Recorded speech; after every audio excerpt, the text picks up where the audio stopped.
office has been preparing for several months because we've been here before. We faced this challenge before, and we used the rule of law to fight back.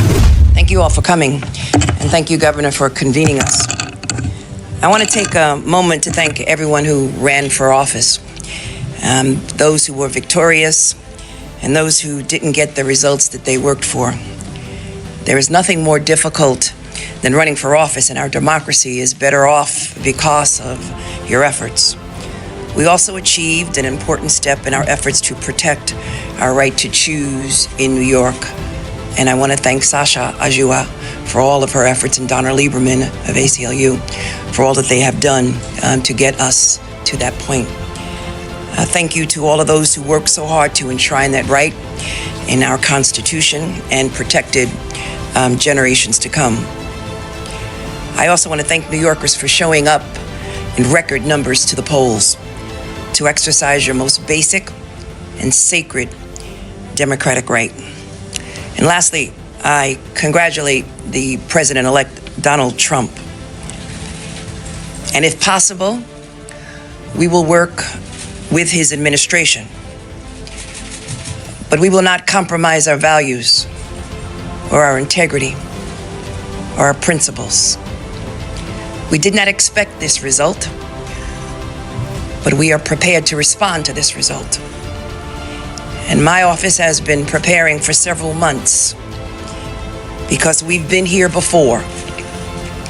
We faced this challenge before, and we used the rule of law to fight back. And we are prepared to fight back once again. Because as the Attorney General of this great state, it is my job to protect and defend the rights of New Yorkers and the rule of law. And I will not shrink from that responsibility.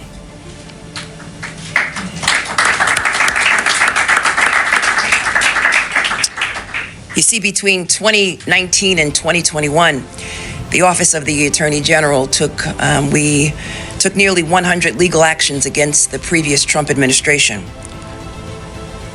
including when he attempted to cap the state and local tax, and when he sought to eliminate funds and grants for law enforcement officers here in the state of New York. We fought to preserve DACA and protect the Affordable Care Act. We fought to prevent a question about citizenship from being on the census because we were concerned about the impact of funding, the lack of funding to the state of New York, and how it would affect these programs. We beat the Muslim ban. We stopped the dismantling of the United States Postal Service. We challenged anti-LGBTQ plus efforts. We safeguarded key environmental policies, and we protected access to reproductive care, and we protected the right to organize. We worked around the clock to defend these basic rights with our Democratic colleagues across this nation. So as you can see, we know their playbook. We know Project 2025 before it was even published. And we have been working both in my office and with other Democratic AGs across this country to make sure that we would be ready to respond to any attempt to roll back our rights. So here we are.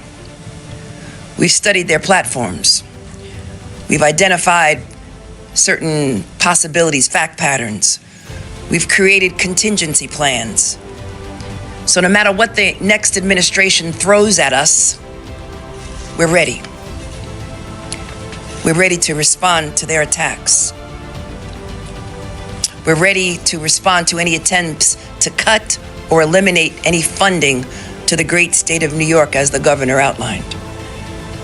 So despite what has happened on the national stage, we will continue to stand tall in the face of injustice, revenge, or retribution. We will continue to protect and our most vulnerable and marginalized amongst us,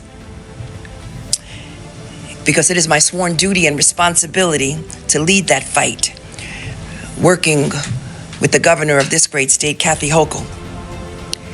This is not the time to be fearful, New York, but faithful and steadfast, knowing that I, as the Attorney General, along with my entire team, we are guardians of the law, and we are prepared, my friends, to fight back.